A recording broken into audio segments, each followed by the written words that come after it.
Hi friends, இன்றைக்கி என்ன டாபிக்னு பார்த்தீங்கன்னா ஏசி கரண்ட். ஏசி கரண்ட்னு நம்மளுக்கு ஞாபகம் வருது டெஸ்லா தான்.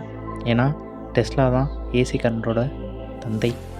சரிப்பா, ஏசி கரண்ட் அப்படின்னா என்னன்னு கேட்குறீங்களா? என்னவா இருக்கும்? ஒன்றும் இல்லைங்க, நம்ம எல்லாருக்கும் தெரிஞ்ச நம்ம வீட்டில் யூஸ் பண்ணுற கரண்ட் தான் ஏசி கரண்ட், அதாவது ஆல்டர்னேட்டிவ் கரண்ட். இந்த ஏசி கரண்ட்டை ஒரு வேவ் ஃபார்ம் வச்சு சிம்பிளாக எக்ஸ்பிளைன் பண்ணலாம். இந்த வேவ் ஃபார்மில் ரெண்டு பொலாரிட்டி ப்ளஸ் அண்ட் மைனஸ்.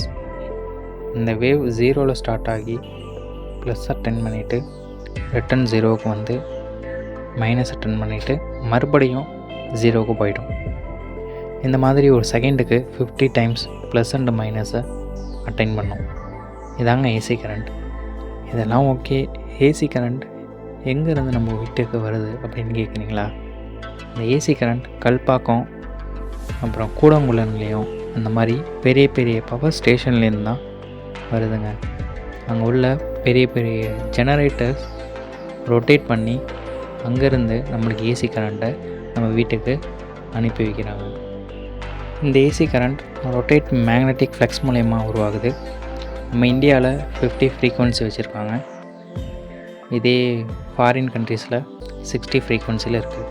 அதெல்லாம் சரி, அவ்வளோ கிலோமீட்டர் தூரத்துலேருந்து எப்படிப்பா நம்ம வீட்டுக்கு வருது அப்படின்னு கேட்குறீங்களா?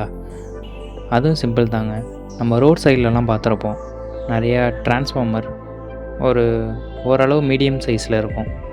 அதே டிரான்ஸ்ஃபார்மரை ஒரு பெரிய சைஸில் வச்சு ஸ்டெப் டவுன் ஸ்டெப் அப் அப்படின்னு 2 விதமாக அந்த ஏசி கரண்ட்டை நம்ம வீட்டுக்கு சப்ளை பண்ணுறாங்க. அதில் தான் முக்கிய பங்கு வகிக்கிறாரு டெஸ்லா. இந்த ஜெனரேட்டர் அப்புறம் டிரான்ஸ்ஃபார்மர் பற்றி நம்ம அடுத்த வீடியோவில் பார்ப்போம். இந்த வீடியோ புரிஞ்சிருக்கும் நம்புகிறேன். தெரியாதவங்க தெரிஞ்சுக்கோங்க.